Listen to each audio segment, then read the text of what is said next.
hombre ha intentado siempre codificar sus secretos. Mensajes militares, cartas de amor, conocimientos prohibidos. Tarde o temprano casi todos los secretos son descifrados. Pero entre los textos históricos codificados hay uno que destaca por encima de todos. Este texto ha mantenido ocultos sus secretos durante siglos. El manuscrito Voynich.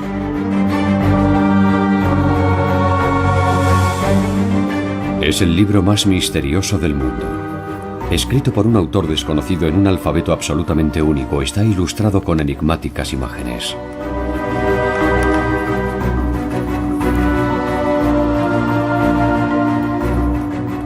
¿Qué secretos se ocultan entre estas líneas?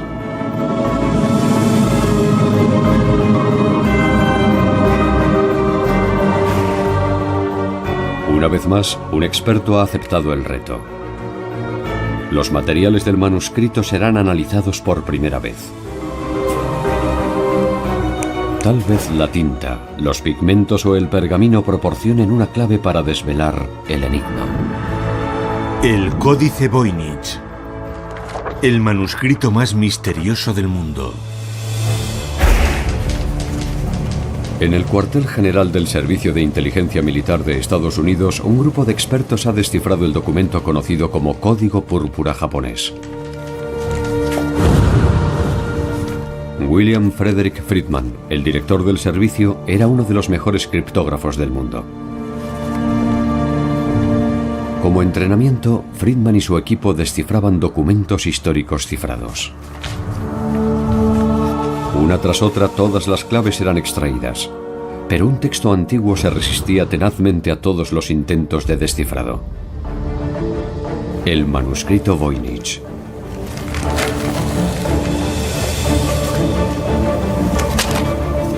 Desconcertados, los criptógrafos se rendían. Fue la única clave que no pudieron descifrar.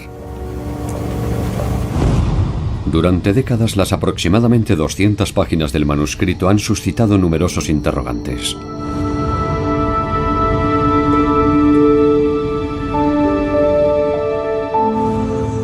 A comienzos del siglo XX, un marchante de arte de Nueva York visita la villa Mondragone, próxima a Roma. Busca libros valiosos.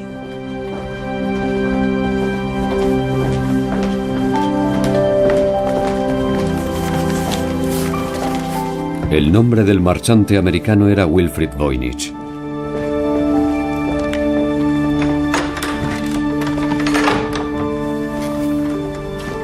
En la villa Mondragone se custodiaban numerosos textos históricos procedentes de una escuela jesuita.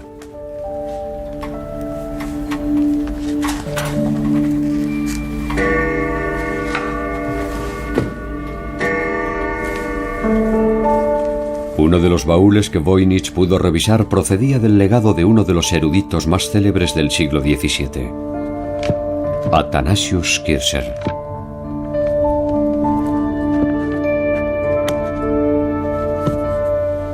Entre otros manuscritos, el baúl contenía un libro singular.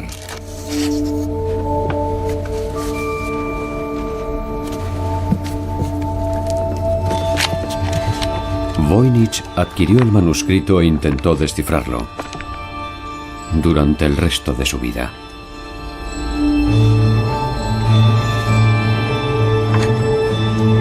Falleció sin aproximarse siquiera a la solución.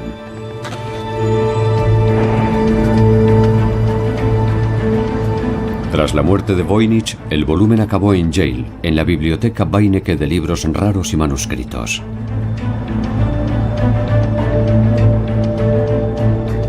Esta biblioteca alberga una valiosa colección de joyas bibliográficas, pero seguramente ninguna es tan famosa como el manuscrito Voynich.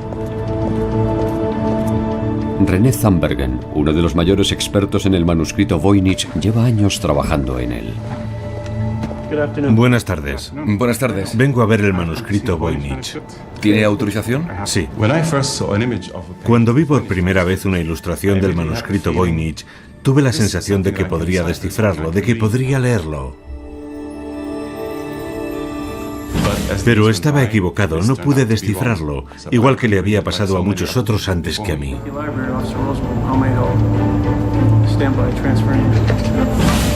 El valioso manuscrito se conserva en un lugar seguro de la biblioteca Beinecke.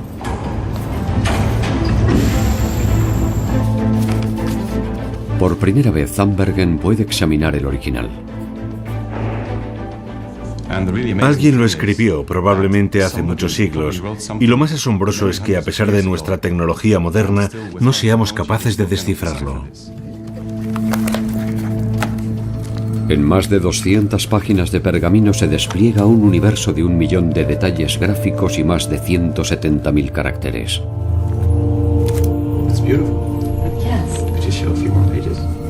En esta maraña de textos e imágenes es fácil que se pierda hasta el ojo de un experto.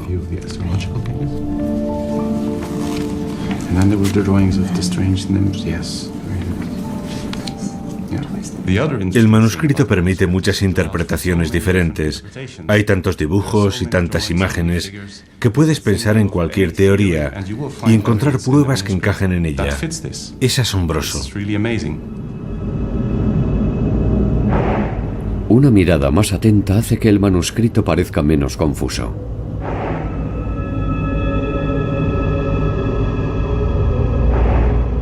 Los dibujos ayudan a dividir el libro en secciones separadas. La restauradora Paula Zayats ha dedicado muchas horas al manuscrito. No podemos leer el texto, pero podemos deducir de qué trata por las ilustraciones. Y todo indica que se divide en varias secciones. Yo diría que la mayor parte del texto de este libro habla de botánica, de plantas medicinales.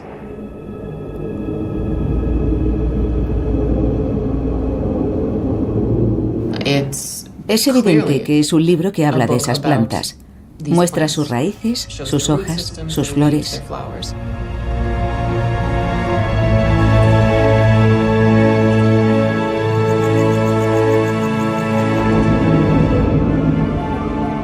Algunos dibujos parecen estar inspirados en la realidad.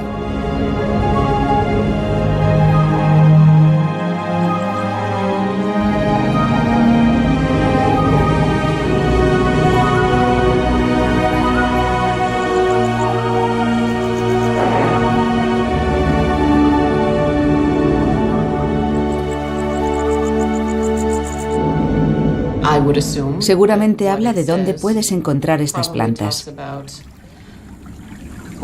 Y también de cómo crecen y para qué puedes usarlas. La medicina se basaba en las hierbas. Y otra parte importante de la ciencia de aquella época está incluida también en el libro. Las cartas zodiacales, las cartas astrales, es decir, el cielo. Hay páginas y páginas con dibujos astrológicos muy detallados y concretos, aunque, una vez más, no sabemos realmente lo que dice. Sus dibujos muestran paralelismos asombrosos con las formas naturales.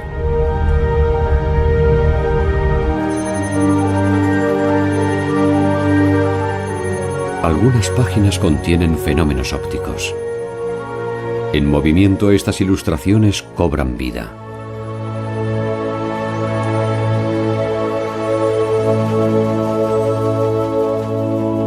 ¿Qué significa esta combinación de plantas y símbolos astronómicos? En la Edad Media, si querías un remedio de plantas medicinales, debías conocer tu signo del zodíaco. Y luego están las damas. Aparecen un poco más tarde. Mujeres retozando en lagos de agua cristalina. Estas escenas de baño son particularmente enigmáticas. Podrían dar pistas sobre el disfrute de baños medicinales o tal vez sobre el secreto de la fuente de la juventud. Otras ilustraciones parecen apoyar esta tesis. Luego está esta sección, hacia el final, que supongo que son recetas.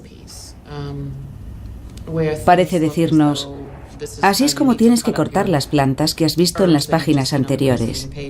Y así es como debes prepararlas y mezclarlas. No lo sé. Todo indica que es un texto sobre plantas medicinales o un libro de medicina.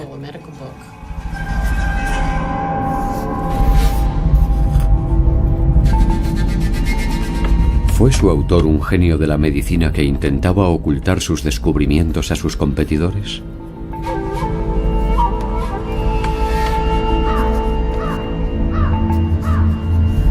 O tal vez intentaba ocultarlos a la Santa Inquisición, tan reacia a los nuevos conocimientos. Fue el mismo Wilfrid Voynich quien descubrió la primera pista que conduciría al anónimo autor.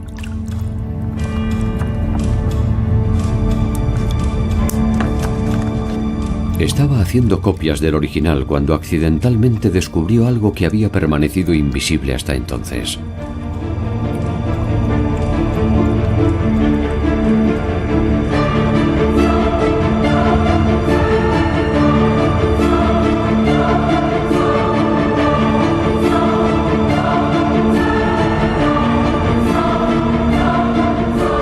Alguien había escrito algo en la primera página.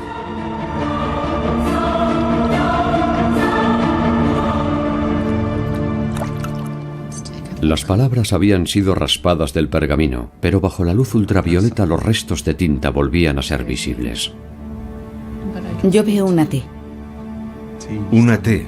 Así empieza Tepenetze. Hay algo debajo.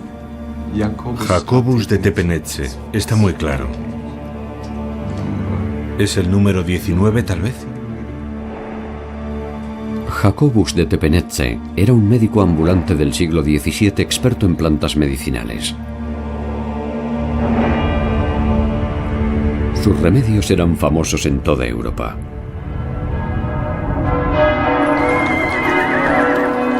En 1608 fue invitado a Praga por el emperador Rodolfo II.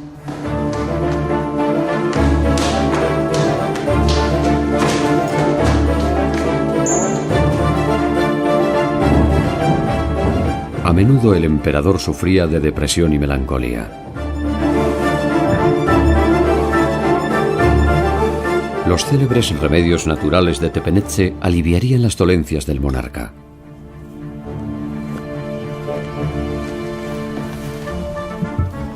Tepenetze experimentaba con plantas medicinales. Él mismo las cultivaba, destilaba sus extractos, los mezclaba con alcohol y ganaba una fortuna.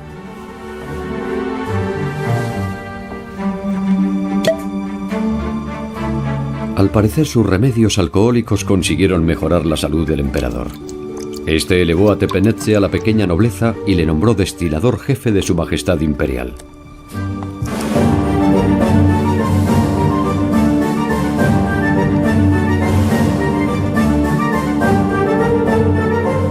Pero ¿por qué iba un médico a codificar sus recetas?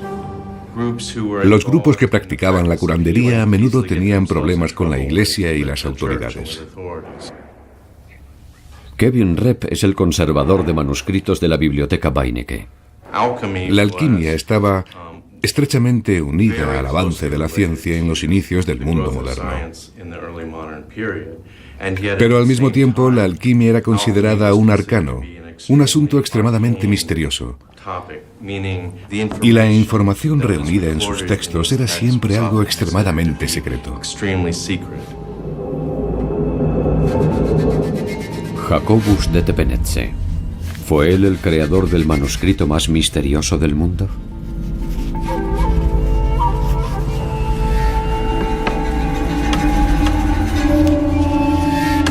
Al observar las ilustraciones de plantas, salta a la vista que la mayoría de ellas no corresponde a ninguna planta natural. Los detalles son desproporcionados, o recuerdan partes de la anatomía humana, o símbolos abstractos.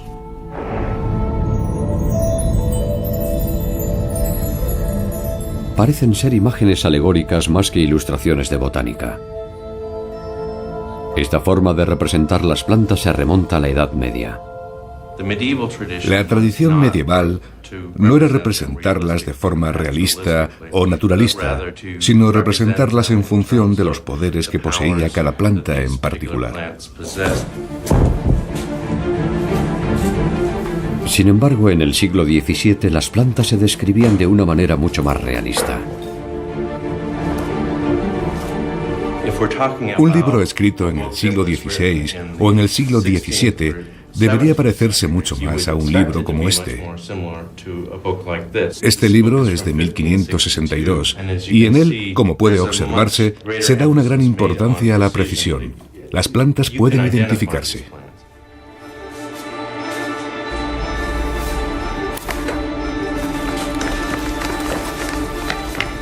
Estos aspectos de la historia del arte se ignoraban en la época de Tepenetxe. Él solo podría haber trabajado según el estilo de su época. Aunque su nombre aparezca en la primera página, es improbable que él fuera el autor.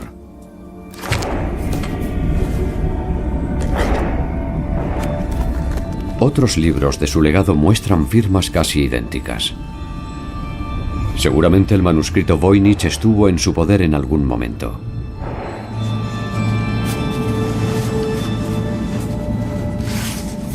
Pero este tuvo que ser escrito mucho tiempo antes.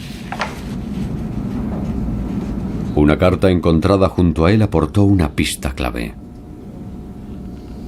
Esta carta fue escrita en 1665 por el médico bohemio Johannes Marcus Marci a su buen amigo Athanasius Kircher de Roma, un científico que creía ser capaz de entender todos los idiomas del mundo. Marci le envió el libro para que lo tradujera. En esta carta descubrimos algo más sobre el pasado del manuscrito. Marci cuenta a su amigo que el emperador Rodolfo II habría comprado el libro por la suma de 600 ducados.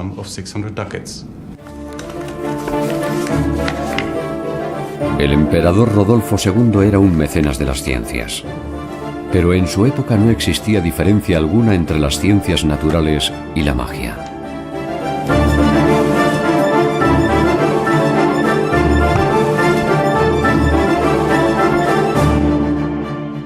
Rodolfo II tenía una enorme colección de libros de ocultismo y de instrumentos y objetos mágicos.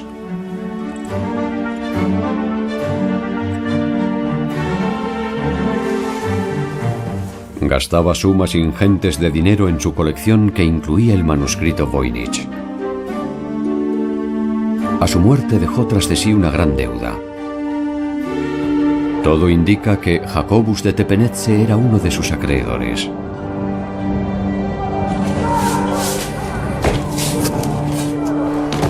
Quizá fuera compensado con objetos de la biblioteca del emperador. Fue así probablemente como el manuscrito Voynich llegó a sus manos.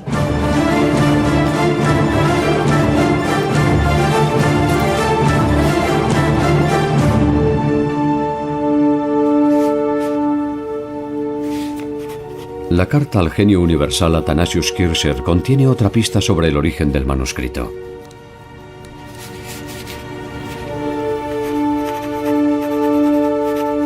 En ella cita al posible autor del libro, Roger Bacon.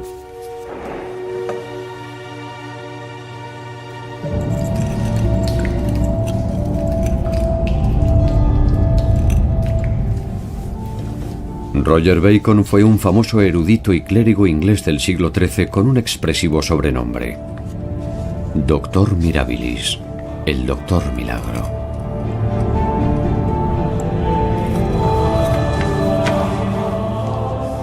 Las ideas de Bacon superaban con creces el horizonte de sus contemporáneos. Su pasión por los nuevos descubrimientos a menudo le acarreó conflictos con la Iglesia y fue encarcelado en varias ocasiones. Fue uno de los primeros europeos que se interesó por los fenómenos ópticos y descubrió una explicación para el arco iris.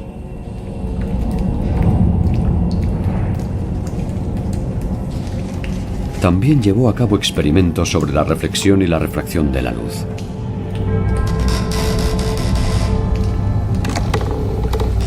Entre otras cosas, Bacon trabajó con lentes de aumentos. Muchos dibujos de la sección astrológica del manuscrito Voynich recuerdan formas que normalmente solo pueden ser vistas bajo un microscopio.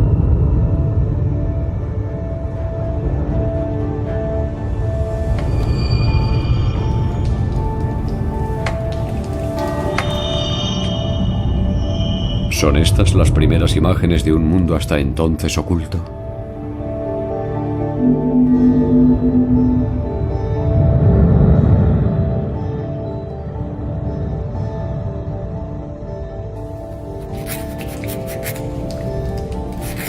Eso explicaría su cifrado. Porque a causa de sus descubrimientos, a Bacon debía preocuparle que le acusaran de ateísmo.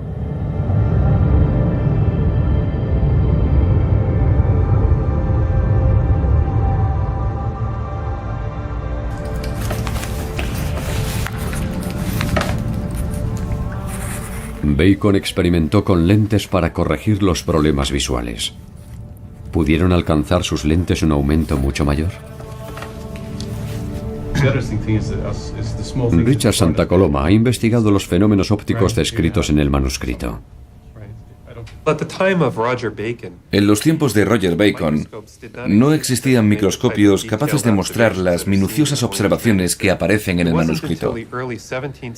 Solo a partir del siglo XVII, cuando Cornelius Drebbel desarrolló un complejo microscopio de lentes convexas, pudimos observar el tipo de cosas que aparecen en estas imágenes.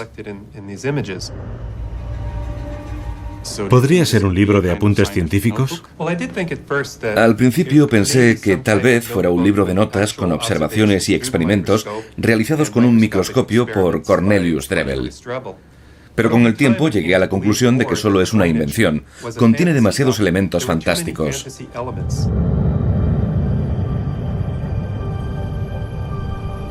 La mayoría de las ilustraciones parecen demasiado alejadas de la realidad.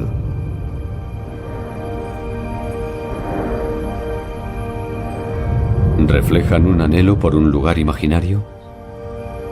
¿Un lugar que las mentes del siglo XVII imaginaban en algún punto del remoto pasado? En la época en la que Cornelius Drebbel estaba en Londres, existía un enorme interés por los antiguos libros de ocultismo. El autor de un libro como el de Voynich habría conseguido un documento muy valioso que le habría granjeado un gran prestigio y que seguramente podría haber vendido por mucho dinero. Tal vez el manuscrito Voynich sea simplemente un objeto decorativo, una perfecta recreación de un antiguo y misterioso libro. El examen con el microscopio aún puede aportar nuevas perspectivas. Paula Zayats muestra su sorpresa ante la perfecta ejecución de las ilustraciones y caracteres del texto. Y no solo eso. La superficie del pergamino es muy suave, muy regular. No veo ninguna abrasión. Ni siquiera veo correcciones. En otras palabras, 200 páginas de texto escritas sin el más mínimo error. Una hazaña casi inhumana. Esto levanta una sospecha. Solo hay una fuente de información acerca del descubrimiento del manuscrito. El mismo Wilfrid Voynich. Tal vez este exitoso marchante de libros antiguos creara de su propio puño un libro tan singular y extraordinariamente valioso.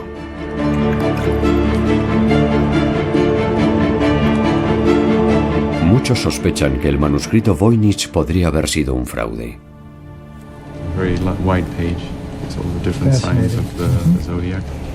Pero la ciencia moderna dispone de herramientas para averiguarlo. El experto en microscopía Joseph Barabe examinará el manuscrito. Su equipo y él han descubierto numerosas imitaciones. Para determinar si un manuscrito antiguo es auténtico o una falsificación posterior, ¿qué indicios buscáis?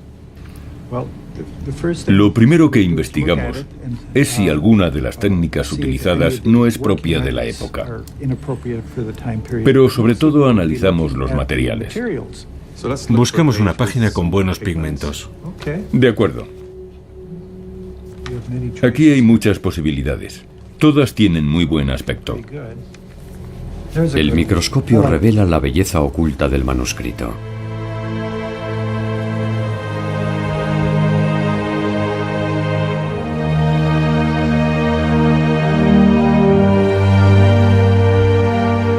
Este fantástico micromundo demostrará si el libro es auténtico o una burla. Tomaré varias muestras pequeñas. El método analítico que empleamos Abarca desde la microscopía óptica, que nos proporciona una visión de su aspecto, hasta el análisis elemental de las partículas, que nos dice cuál es su composición. También analizamos su química mediante métodos espectrográficos y cristalográficos que nos dicen exactamente qué es cada cosa. Lo que intentamos determinar fundamentalmente es cómo fue construido el objeto, porque la mayoría de los falsificadores cometen errores estúpidos.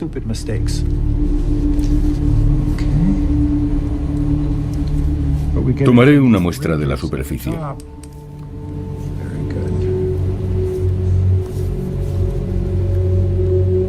Barabe toma muestras de tinta y de pintura de diferentes partes del manuscrito. Un pigmento natural. El verde es más misterioso. Lo cogeré de este lado. Odio desperdiciar la más mínima partícula.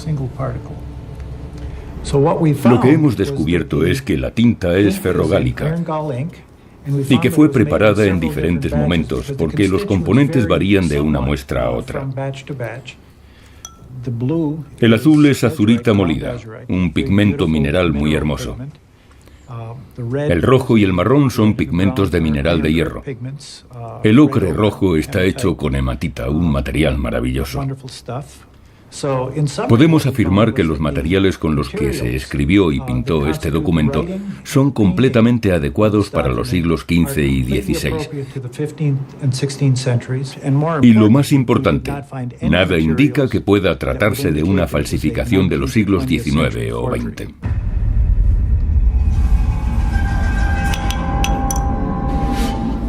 Las pinturas y las tintas han demostrado que el manuscrito Voynich es auténtico.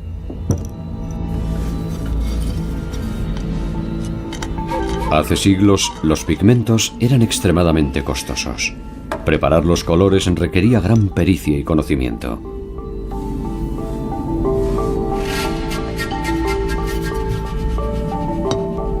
En muchos casos se utilizaba goma arábiga como aglutinante.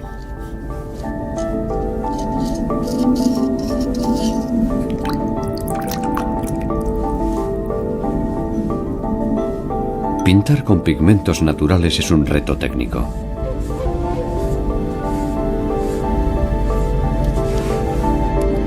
Los pigmentos cristalinos brillan más, pero son más difíciles de aplicar que los minerales finamente pulverizados.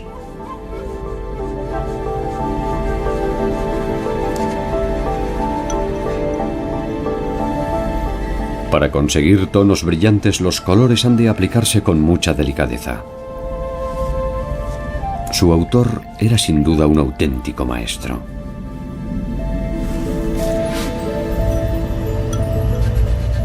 Esto contrasta fuertemente con algunos dibujos descuidados e incluso primitivos.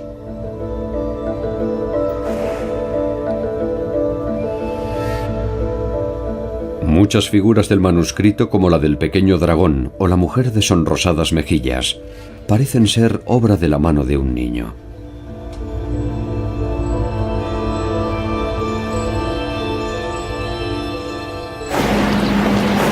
En la biblioteca Beinecke, Edith Sherwood propone una sorprendente teoría. Esta fue la primera imagen que vi del manuscrito y me hizo sospechar, me hizo pensar que era obra del joven Leonardo da Vinci.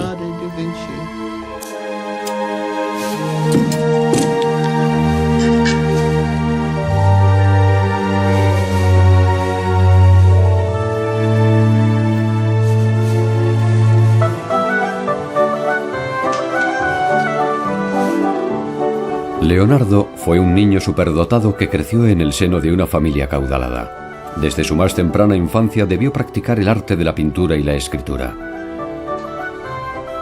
¿Contiene el manuscrito Voynich sus primeras ilustraciones? Si observas la calidad del dibujo de esta y de otras imágenes, comprobarás que no es muy sofisticado. Así que probablemente sea uno de sus primeros libros, hecho cuando solo era un niño. Una página en particular señala a Da Vinci. Vi esta imagen astrológica con 15 pequeños desnudos de mujeres en bañeras, algunas obviamente embarazadas, y un carnero que representa el signo astrológico de Aries.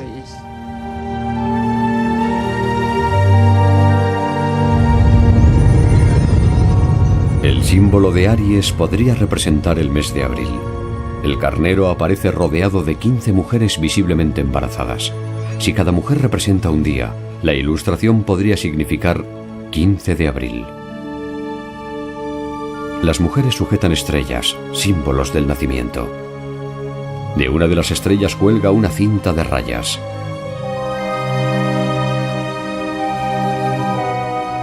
Aparece en la posición de las 10 en punto. ¿Quiso Leonardo da Vinci simbolizar un acontecimiento importante? Tuve la impresión de que probablemente representaba la fecha del nacimiento de Leonardo da Vinci.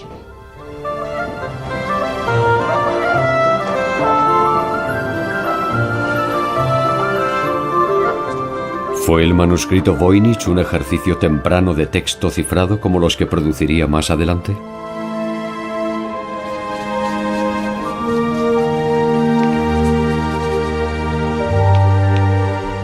Leonardo fue un genio, uno de los más grandes artistas de la historia de la humanidad.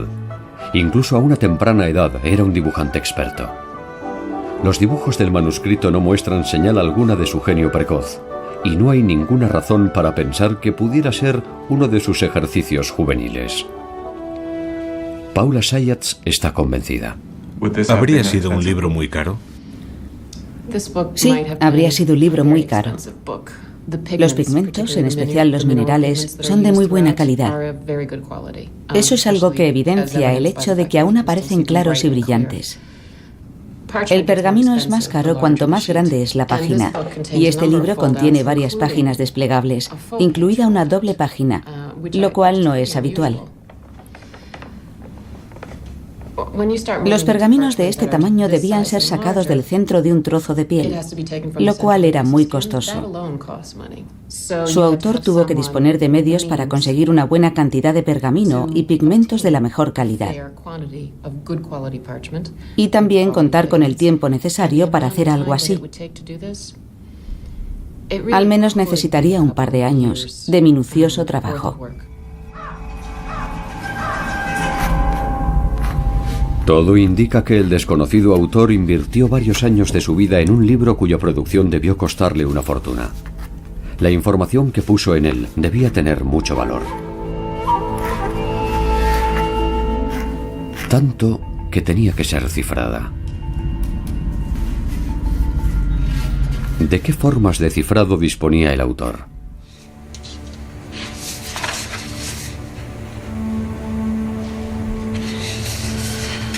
Un experto en la historia del cifrado, Gerhard Strasser, tiene la respuesta. El código César, utilizado por Julio César por primera vez, fue muy popular durante toda la Edad Media. Era un cifrado por desplazamiento en el que el alfabeto se desplaza hacia adelante 4 posiciones, de forma que A se convierte en D, B se convierte en E, y así sucesivamente. Es sencillo de usar e igualmente sencillo de descifrar. El código César es el método más simple. Tan solo hay que descubrir cuántas letras se ha desplazado el alfabeto. Descifrarlo requiere un máximo de 25 intentos. No era nada seguro. Por ello, en torno a 1330, la corte papal intentó crear un nuevo libro de claves. En este libro de claves, palabras estratégicas, palabras clave como papa, iglesia o rey, eran reemplazadas por una única letra.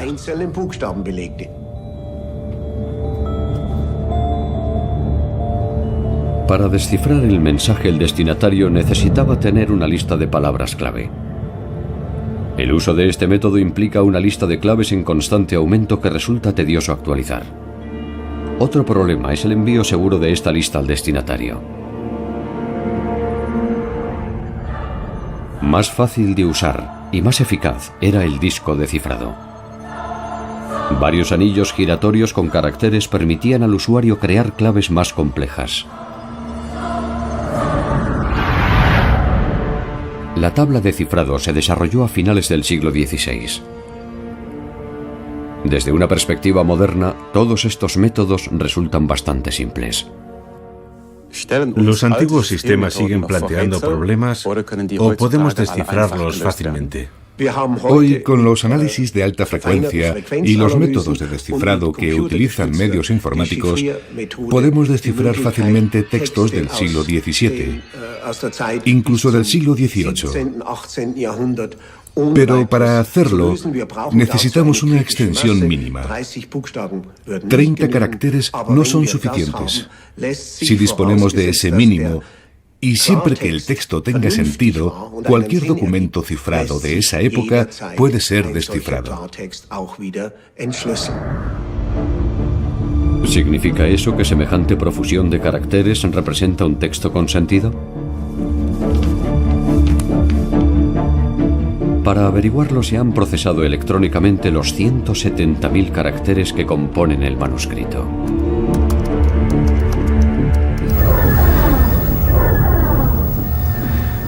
De esa manera puede compararse el patrón de distribución de cada carácter con los patrones conocidos de las lenguas naturales.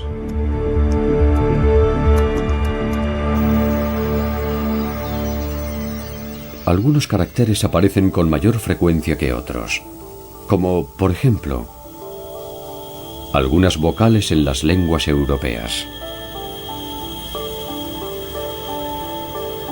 Sin embargo, la mayoría de los elementos del texto Voynich no se corresponden con los patrones fonéticos de ningún lenguaje natural.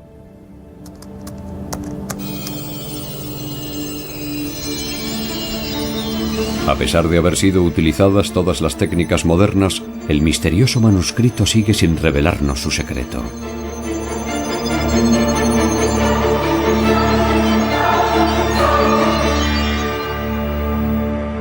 Permanece indescifrado.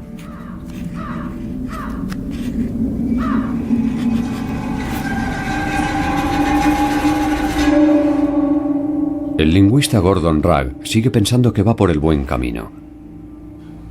Su objetivo es la motivación del autor. El hecho de que no haya podido ser descifrado con ninguna técnica moderna significa que es altamente improbable que exista una auténtica clave en el texto. Puede que el manuscrito Voynich ni siquiera sea un mensaje cifrado.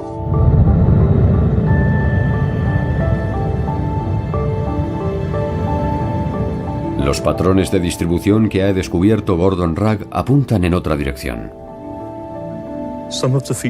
Algunas de sus características son muy poco frecuentes en términos de lenguajes humanos, pero son lo que esperarías si alguien creara algo artificialmente intentando aparentar un lenguaje. Gordon Ragg sospecha que el autor pretendía simplemente crear la impresión de que el libro contenía algo misterioso. Con ese propósito pudo haber utilizado códigos históricos. Un método sencillo es utilizar la llamada rejilla de Cardano. Consiste en el uso de una cartulina perforada siguiendo una determinada pauta. La cartulina se coloca sobre un texto y revela el mensaje oculto a través de los agujeros. Pero también puede usarse para crear textos sin sentido, simplemente poniéndolas sobre la mesa, leyendo la palabra que aparece en los agujeros, escribiéndola y moviéndola de nuevo para generar otra palabra, moverla otra vez, así una y otra vez hasta terminar el proceso. Usando este método, puedes crear un texto sin sentido con mucha rapidez, tan rápido como seas capaz de escribir. ¿Podría ser esta la explicación de por qué aún sigue indescifrado? Pero ¿quién crearía un libro semejante? Pudo ser un aventurero isabelino llamado Edward Kelly.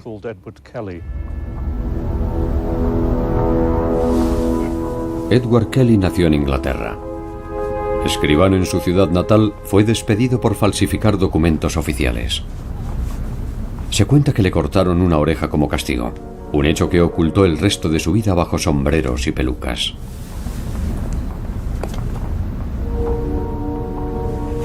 Kelly abandonó Inglaterra a finales del siglo XVI y viajó por Europa fingiendo ser un sabio. Hay varias explicaciones posibles por las que pudo hacerlo. Una de ellas es que lo hizo simplemente por dinero. El emperador Rodolfo II le compró el manuscrito Voynich por una gran suma. Si fue capaz de crear el manuscrito de forma rápida y eficiente, sin duda obtuvo un gran beneficio vendiéndoselo a Rodolfo II. Rodolfo II tenía numerosos científicos en nómina, incluidos chiflados, estafadores e impostores. Kelly vio su oportunidad y ofreció sus servicios al emperador. Kelly afirmaba que era capaz de obtener oro de metales vulgares. Kelly afirmaba que podía fabricar oro con la ayuda de sus aparatos.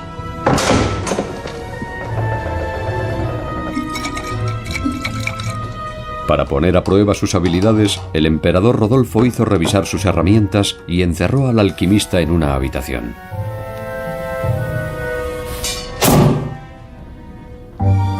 Kelly debía saber que estaba siendo vigilado.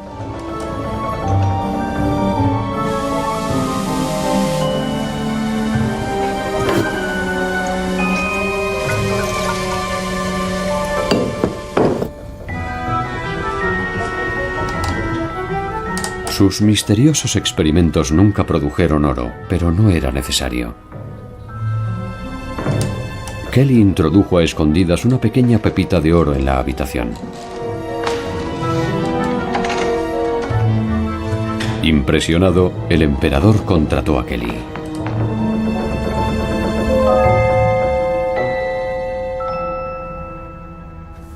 Existen otras motivaciones posibles. Que alguien creyera que los ángeles le hablaban, por ejemplo, y quisiera registrar sus palabras místicas.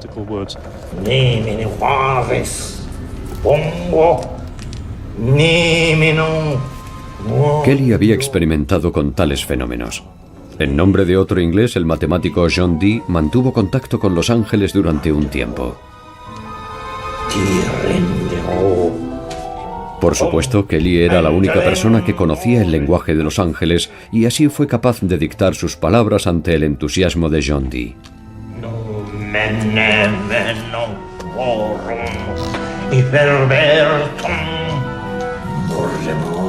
Kelly usaba una escritura especial que leía en una tabla mágica.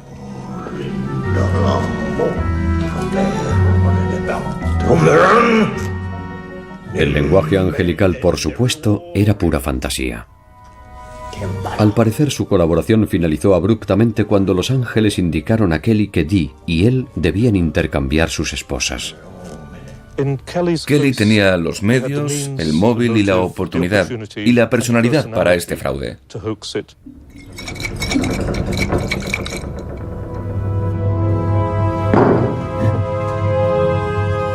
Todo señala a Edward Kelly como autor del manuscrito Voynich.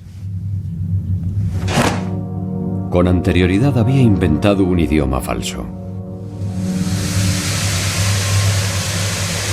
Con Rodolfo II tuvo por fin un comprador tan poderoso económicamente como crédulo para sus misteriosos escritos y fórmulas.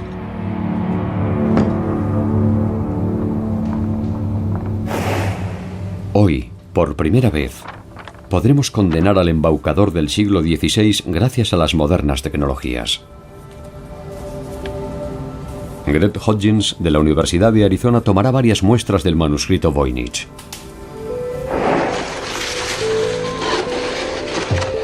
El manuscrito está escrito sobre piel de animal, por lo que puede ser datado con precisión.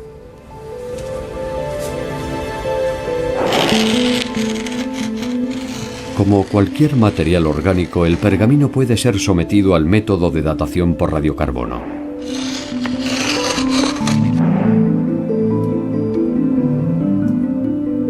Esta es la primera vez que se examina el libro de esta manera. Debido a que se necesitan muestras relativamente grandes, el análisis por radiocarbono fue rechazado durante mucho tiempo. Pero ahora, por fin, será posible determinar con precisión cuál es la edad de este misterioso manuscrito.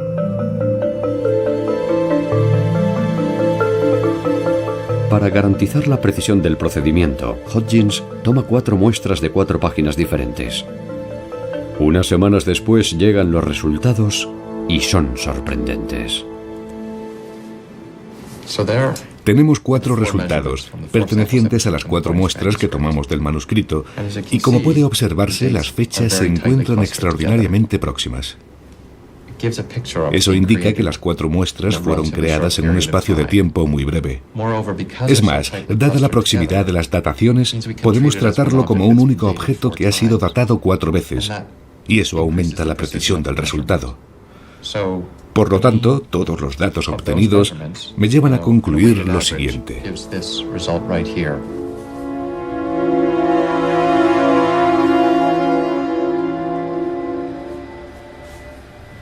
Podemos decir con un 95% de seguridad que fue creado entre los años 1404 y 1438 después de Cristo. Este resultado espectacular descarta todas las suposiciones previas sobre el origen del manuscrito. Ni Tepenetze ni Roger Bacon pudieron ser sus autores.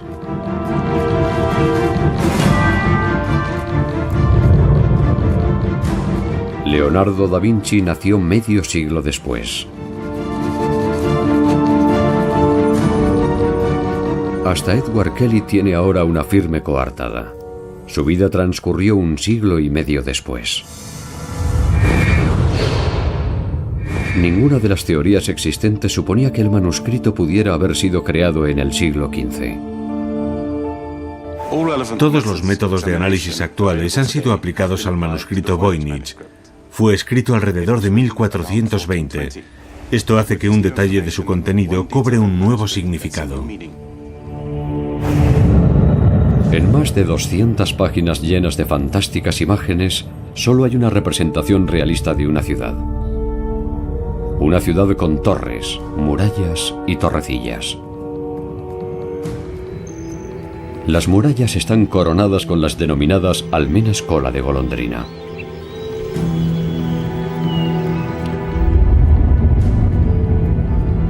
Combinadas con la fecha de creación del manuscrito, estas torres cobran un significado especial.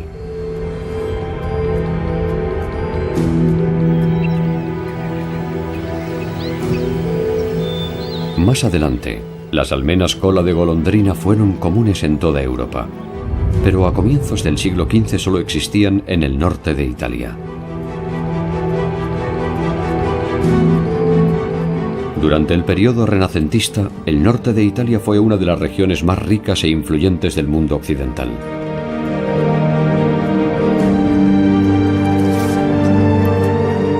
Este es el contexto histórico de la creación del manuscrito. Hasta ahora las investigaciones sobre el manuscrito Voynich carecían de un punto de anclaje histórico.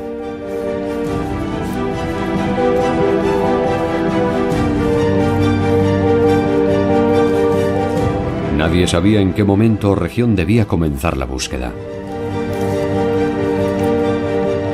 Ahora eso ha cambiado. Sabemos dónde buscar.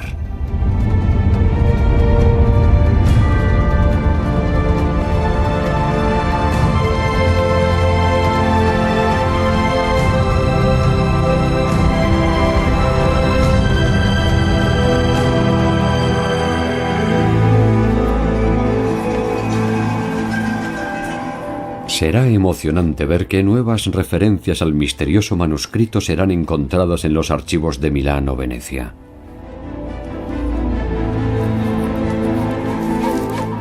Conocer la fecha de su creación es un paso decisivo que aumenta nuestras posibilidades de descifrarlo algún día. El manuscrito Voynich sigue siendo lo que ha sido durante los últimos 600 años. Un juego de espejos que reflejan nuestra imaginación y nos impiden vislumbrar sus más íntimos secretos.